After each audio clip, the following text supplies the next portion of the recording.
Coming up on CPTV, CP residents look forward to another round of statues on the square. The staff of CPTV Media earned some awards at the Indiana Association of School Broadcasters state competition. And in sports, another episode of The Hype brings us a close to the boys' basketball season.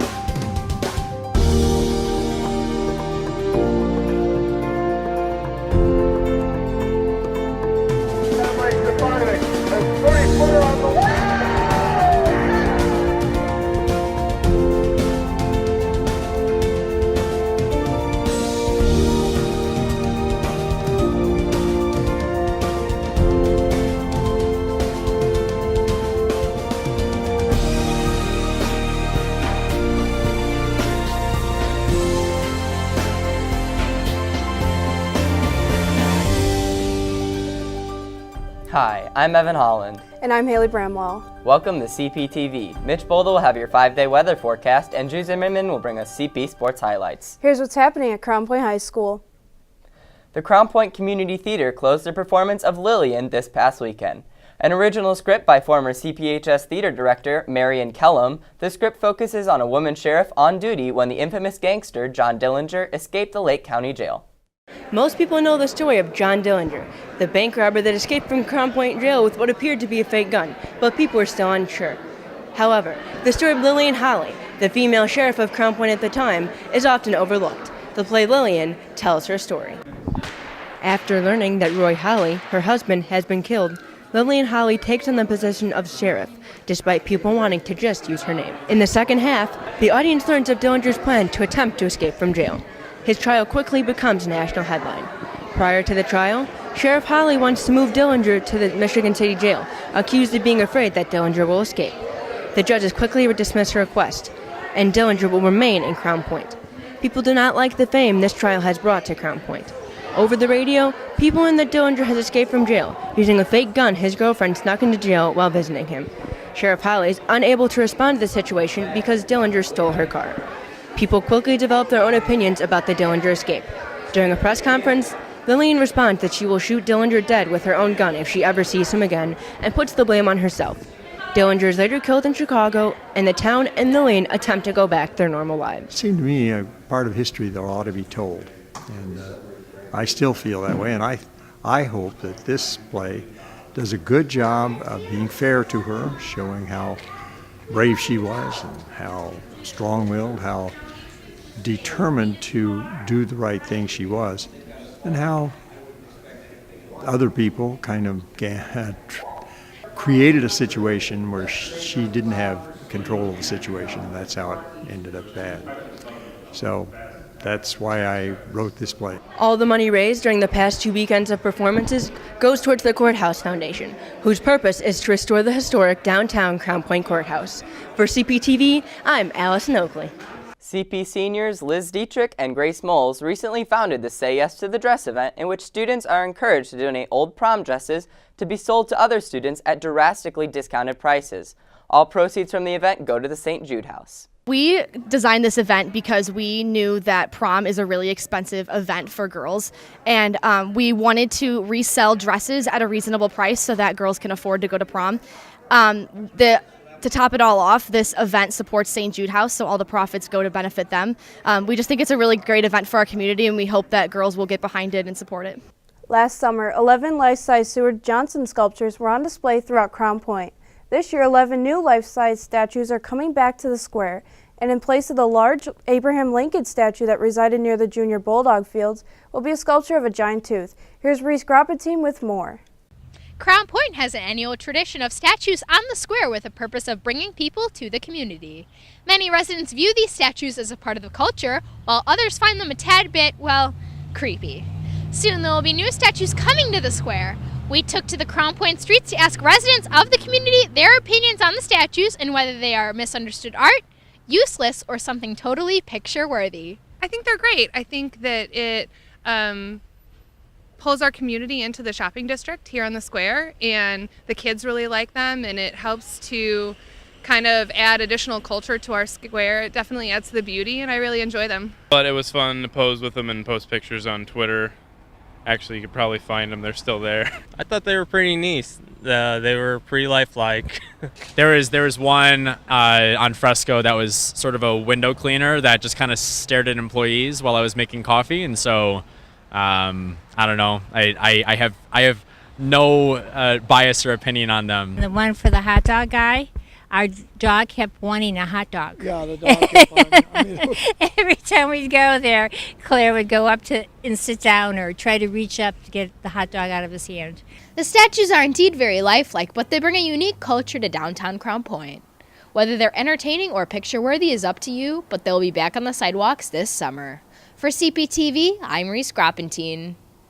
On Monday, the staff of CPTV Media traveled to the University of Indianapolis to participate in the Indiana Association of School Broadcasters Conference and the state competition. Here's Mitch Bolda with more. This past Monday, CPTV Media students traveled to the University of Indianapolis to attend the annual Indiana Association of Student Broadcasters competition. Before the day began, students attended communication workshops, and our very own Reese Groppentine competed in the radio live broadcast competition. Reese was among 6 other live radio broadcast finalists who competed in this contest. Her voice was heard across Indianapolis's 88.7 WICR radio station. The day continued with the awards ceremony where CPTV Media won 10 different awards. CPTV won 4 state championships, which included Radio Talk Show and many others.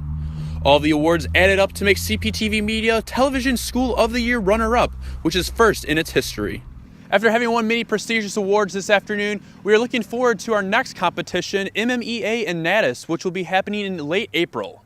For CPTV, I'm Mitch Bolda.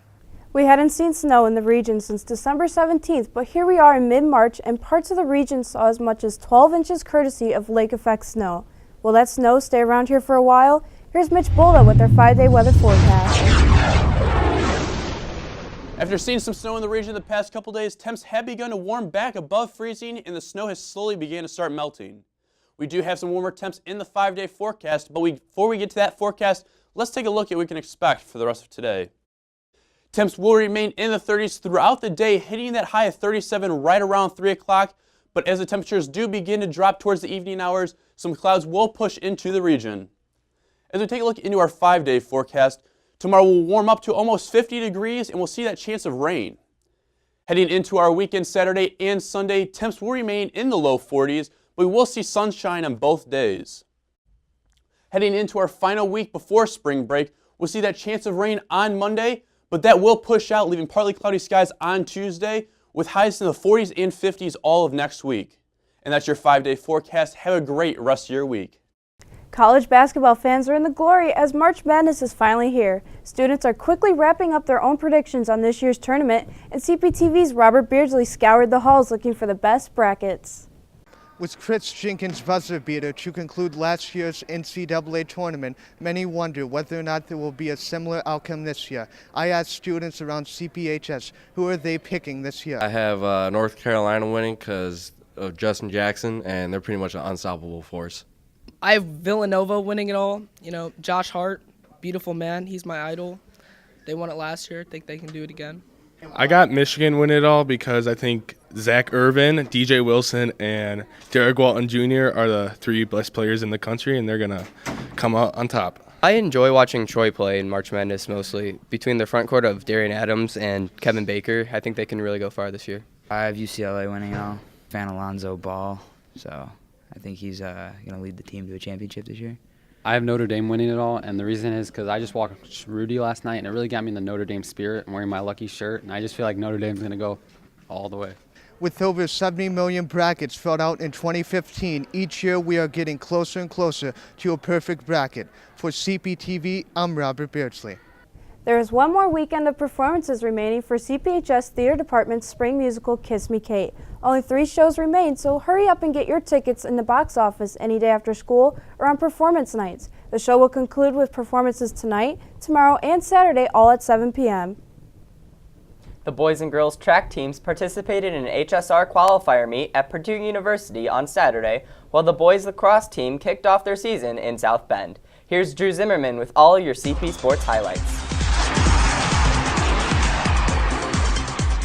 On Saturday, the boys and girls track team traveled to Purdue for the Hoosier State Relay Qualifier. The girls' distance medley relay team of Kristen Lacoste, Peyton Grady, Hannah Wiley, and Maggie Russin broke a CPHS record with a time of 12 minutes 44 seconds. Lacoste also took first place, and Alicia Pinchcock took second place in the 55-meter hurdles.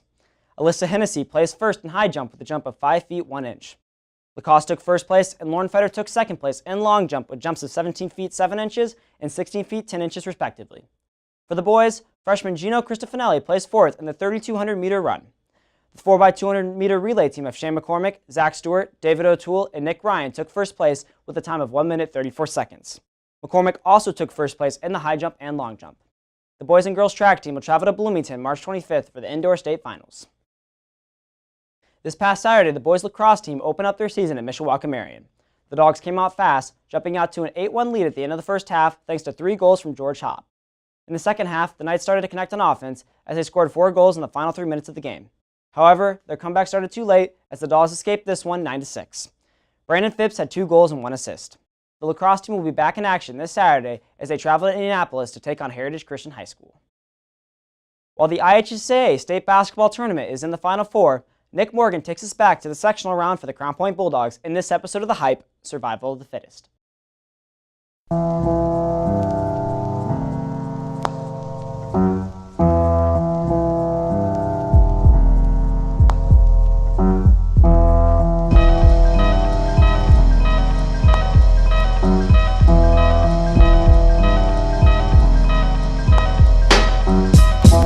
There's a war going on outside, no man is safe from. You could run, but you can't hide forever. For me, streets that we done took. You walking with your head down, scared to look. You shook, cause ain't no such things as halfway crooks. They never around when the beef cooks in my part of town. It's similar to Vietnam. Now we all grown up and old and be on the cop control. They better have the riot gear ready. Trying to back me and get rock steady. By the Mac 1 double, I touch you and leave you with not much to go home with. My skin is thick, cause I'll be up in the mix. This is not for the CP fans. We're not here for anybody else. We're out here with game for me. God bless my soul before I put my foot down and begin to stroll until the drama I built and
Welcome to the Regional Radio Sports broadcast of the boys sectional final here from Michigan City, Indiana.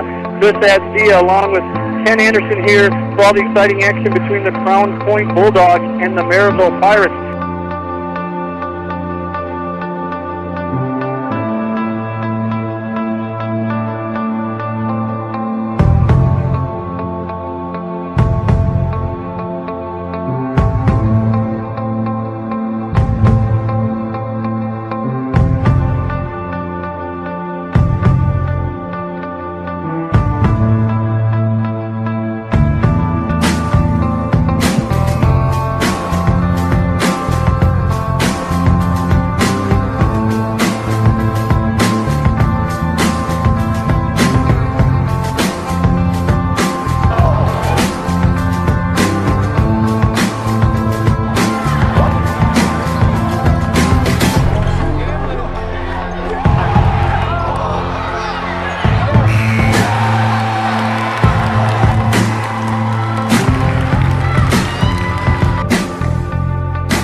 Me, coaching staff, all the players, we went out there and we gave it our all. Some nights shots just don't fall. Maryville played a great game, especially in the second half. We wish we could have came out with a win more than anything, but just to be out there with my brothers, family, just everybody, all the support we had behind us was unbelievable. For people to travel all these times and draw pictures of us and say we do so much for them just means a whole lot, and I would have done anything in my power to win us this game, or I would have put in extra work to win this game. What are your expectations for this year? Our expectations are just get better every day and ultimately win games. We just gotta work hard every day and just build every day and just keep working. So we got big goals in mind, and we're gonna need players to reach them. So we hope that a bunch of people step up and take part, do their job, and we'll win some games. We're going to need to really lean on our seniors for this year. Hopefully we can see our younger guys make more and more progress, and our biggest hope, as always, is to make sure that we're playing our best basketball at the end of the year. You know, we've had these last few senior classes, we've had guys who've cared about Crown Point, and they've put the team and the program above themselves. And it's hard, it stings, it's really difficult. But these seniors are going to move on to great things. They're going to be wildly successful in their lives, and it's just an honor for me to say that I was a part of their lives these last 4 years. But you know what, this season had to be one of the best times of my life. It was so fun. Every game was just a great time.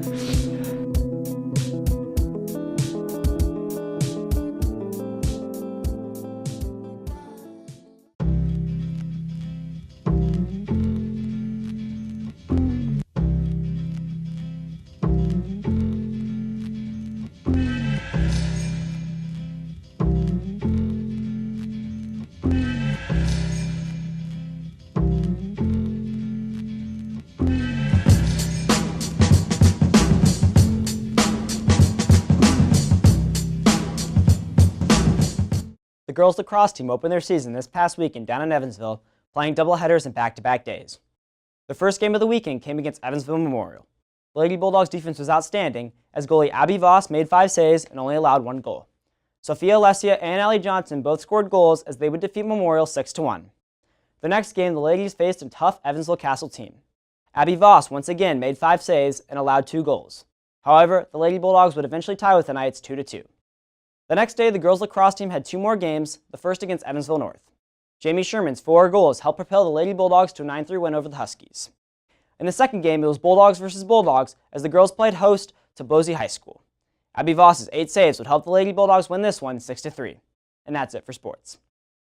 On Wednesday, PLTW Biomed students viewed a live open-heart surgery presented in partnership with the Museum of Science and Industry and Advocate Christ Medical Center. Roughly 350 students observed the surgery through a live stream in the CPHS auditorium. Video games have been a popular pastime for decades. However, did you know they also make up a multi-billion-dollar industry? Here's CPTV's Nate Marcinek with how CPHS is taking part in this growing field. Video games have been around since the early 80s from the days of Pong, and were first considered a form of entertainment as a way to spend our free time. Presently, though, video gaming is a $24 billion industry, according to the Entertainment Software Association, and has grown into a competitive industry for which students can even earn athletic college scholarships for up to 50% tuition. Here at CPHS, students who game as individuals, with a club, and even those attempting to earn a scholarship, all seem to now be gaming with a specific purpose. So I started gaming mostly as a hobby, but as I started getting more into it, I found out like the competitive esports community. And when I realized that we were going to have an esports club here, I joined it right away and I really liked it. Gaming and esports at Crown Point are on the rise in general, and the game I decided to get into was Hearthstone Heroes of Warcraft. It's a really fun card game that I play with a lot of my friends, and I just try to be a lot better than they are. So what we do for that is we compete with each other each season, and I've actually taken it to a really competitive level. I've hit a Legend, which is one of the highest ranks in the game, multiple times. I've been actually top 200 in the world a couple of times, and really I'm just trying to find more players like me and like my friends, and we're going to start a team and see how far we can take this thing. I started Smash Club so I could have the Smash scene in Crown Point actually grow, because my friend Sam and we played Smash over Wi-Fi, and then nothing ever really happened with that, and we wanted to see how many people in Crown Point actually did play Smash. And when we got here, it was actually a lot more people than we expected. And it was just crazy, and it's a fun time, and we do tournaments every single week. With esports appearing on TV and investors pouring into the growth of the new sport, the esports scene looks keen to become a huge hit in viewing entertainment. With many students getting involved, CPHS looks to be at the forefront of it all. For CPTV, I'm Nathan Marcinek. That'll do it for today's show. Remember, you can view all of our past episodes on CPTVmedia.com. You can also follow us on Twitter at CPTV Media. For Mitch Bolda, Drew Zimmerman, and all of us here on CPTV, I'm Haley Bramwell. And I'm Evan Holland. We'll see you next time. Take care.